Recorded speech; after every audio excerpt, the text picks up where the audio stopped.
Joining us now, though, getting ready for the advance himself, is Glenn Davis. He is a Republican House member, as you know, from Virginia Beach. He is also running for lieutenant governor, and he's making a lot of noise out there. It kind of came from nowhere, and all of a sudden he's right in the middle of the hunt. It's a three-way race. It'll be decided in June. Glenn Davis, Senator Joe Vogel, Senator Bryce Reeves. I got this thing as a toss-up right now. All three of them right there. Davis coming from nowhere to get in the hunt, and he's got a big announcement to make today in advance of the advance. Glenn, good to have you, man. John, thanks for having me. I'm glad to be on again. All right, so you got a big announcement. I know you've been in coal country this past week, and you've actually gone into some mines. What is your big announcement, Glenn? Well, John, a lot of politicians like to spend money trying to tell people what they can do when they get elected. I'd rather spend my money showing people what I can do before I get elected. So we spent a lot of time talking to the lead scientist at MIT. I took a trip out to MIT, went down to Southwest Virginia, put the dean in touch at UVA-Wise with them, and we have two of the leading scientists on coal research coming to the advance. And I've explained to these guys, I got a D and AP chemistry, so they had to bring it down to my level to explain this to me. But what they're going to do is come into town and explain how coal can lead the way in the 21st century for electronics, everything up to and including potentially solar panels. If you can believe, ironically, it may be powdered coal that actually makes solar power viable. Mm-hmm. So how did this all come to be? Well, John, like you mentioned, I spent, in about a 2-month period, I went to Southwest Virginia 4 times. And they're hurting down there, as you can expect. But when you look into those people's eyes, I mean, they really are some of the hardest working Americans you'll ever meet. And they just really taken advantage of, fill in whatever term that you're thinking, some of which we can't say on the radio, by Governor McAuliffe this year when he did what he did to our coal credits in the coal industry. And I figured there had to be some other way to revitalize that industry with 21st century opportunities. And I figured, giving them back the coal credits, although that is what they need in the short term, only gets them to the next Democratic governor. So what is long term? And about a month of research online, I ended up with a phone call with some scientists at Rice and scientists at MIT. And lo and behold, I went down there in 3 hours in a lab and learned that, according to scientists, the worst thing you could do with coal is burn it. At the molecular level, there's so much opportunity. To put it out there, it takes 7 layers of silicon, which is that expensive stuff that comes from California, 7 layers of silicon to have the same sunlight absorption and energy transference as 1 layer of powdered coal. And there's a whole bunch of other opportunities with powdered coal since it's a pure conductor. So that's what we wandered upon to. And then I spent time, the dean of UVA-Wise is a chemist by trade. And I put her in touch with them, Terry Kilgore. I met with Terry and said, Terry, I think I'm onto something. Will you please join with me? And Terry got aboard, and him and I have been putting this together. And those two scientists are coming to the advance. Terry and I are sponsoring a breakout session on Saturday where these two are going to talk about how the coal industry is going to drive a new wave of manufacturing and innovation. And it can start right here in Southwest Virginia. All right, so it's for those coming to the advance or that might want to pop in Saturday, December 10th at the Potomac Room, 1:15 p.m. You've got basically this breakout session, and you went around to Southwest Virginia, talk to people that are in the coal business that want to keep their jobs. Basically, if I can boil this down, what you found out is that the coal industry can get revitalized, not necessarily through burning coal, which is the issue, but through other things. But it still has to be mined, and so the jobs would be protected and everybody wins, right? That's exactly it, John. What this does is it unleashes the potential of coal again. The miners still need to go get this stuff out of the ground. The price for coal goes up because the value of its uses is significantly increased. So therefore, the miners will have wage increases.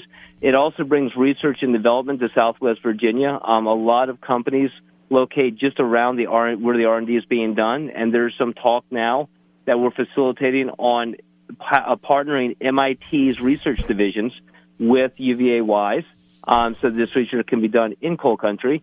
And then that's where the manufacturing ends up, hopefully, as some of this stuff becomes commercialized. John, it may not be the silver bullet that solves everything, But these people deserve more than just rhetoric and us keeping our heads in the sand. And I think this is an opportunity. We're going to explore it, and I think it's going to change the way of life down there. And my, they in business they call it a BHAG, the big, hairy, audacious goal. And my BHAG would be that Southwest Virginia becomes Silicon Valley. Wow, that's an interesting concept. Now, you spent time in Southwest Virginia. You talked to a lot of the miners, many fearful of losing their job. I know you've talked to some that have lost their job. What's the overall mood?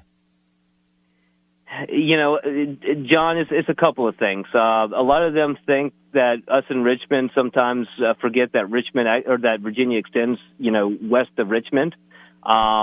They think that we just completely forget about them, that we run and hide when it comes to tough decisions. And to tell you the truth, there's a lot of emotion going on over there because there was a lot of surprises this General Assembly session when they got hit pretty hard. And it wasn't helped, by the federal government, the EPA, when, they did what they did. So I think President Trump is a start in the right direction. I think a resurgence of the coal industry, understanding the 21st century opportunities, is a continuance in that direction. And I think Lieutenant Governor Davis continues that trend, and we will unleash the potential coal. Coal used to drive Virginia's economy. It can do it again, John. Glenn Davis, we had our Republican roundtable yesterday. You're running for lieutenant governor. You kind of came from nowhere. Kind of the consensus of our Republican roundtable was that you were really the big news of the campaign because nobody thought when you started you would be in the hunt. And now everybody agreed that you were right there. A couple of the panelists yesterday predicting that you're actually going to win this race. You guys got to feel pretty positive here coming to this advance in the position that you're in now versus where you were when your campaign started.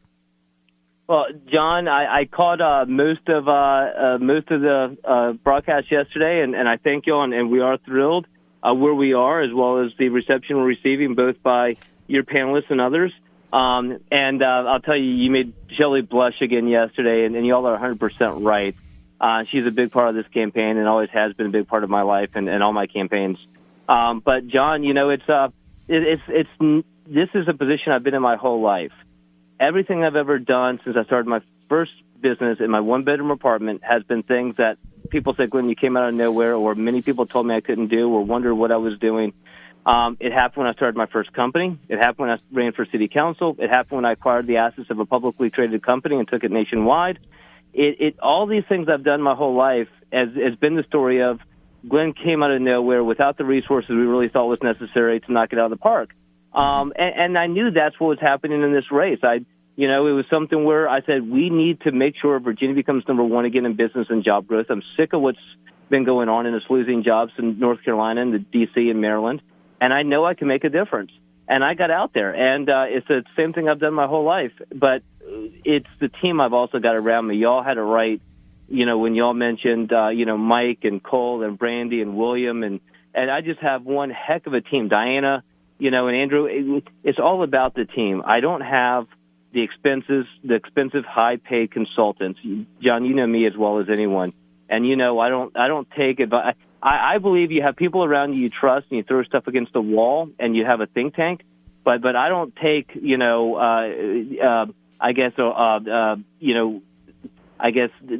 dictations or demands from others, or I don't really just have that blind acceptance of people telling me what to do. I like energy. I like youth. I like new ideas. It's a Donald Trump phenomenon, right? I spend so much of my week trying to explain to people what's going on with Trump. And I'm like, he's an entrepreneur. He's not going to sit there and care what China thinks the relationship's been with Taiwan for the last decade. You don't tell an entrepreneur how it's always been and expect them to follow suit. You just sit back and either follow what the entrepreneur's doing or get out of his way. It's happening with Trump, and I'll tell you, it'll happen in Virginia. All right. Well, your campaign has caught fire, Glenn Davis. There's no question about that. That was the consensus yesterday. Now, we assume you got a big hospitality suite going on this weekend? From what I understand, John, we've got the biggest room. We're going to be giving away up to $25,000. I sent you our flyer in advance, and we're awesome. We've got the coal mine, which our suite opens at 9. The party starts thumping at 10, although you don't want to wait till 10 because you can register to win $25,000 every half an hour on to half an hour. We've got some great drinks, some great people. Terry Kilgore's going to be there. So, I mean, Terry is feeling better. He's a little under the weather right now. It's that whole scenario, John. I tell my staff, as an entrepreneur, either go big or go home. And you've seen me at the state convention. You've seen me at the VFRW. If you're going to do it, you do it once you do it right. And that's the way we're doing this thing. And we're excited about it. And I've told people, as entrepreneurs, you work hard, play hard. We've been busting our rear end since April 1st. We're going to have some fun Friday night. All right, I love it. Go big or go home. I want to thank Glenn Davis for being with us. You want more information? Glenn, what's your website? It's davis4lg.com. davis4lg.com. Hey, Glenn, always good to have you on. We're live at the Omni. We're here now. We'll be here all week. We'll see you on Friday and Saturday. And certainly the Fräulein and I will definitely be coming to your hospitality suite on Friday night at 9 p.m., and we will probably put our name in the hat for that $25,000. I can guarantee you that. Hey, thanks for being with us, man. We'll see you in the next day or so. Look forward to seeing you then, John. Thank you so much.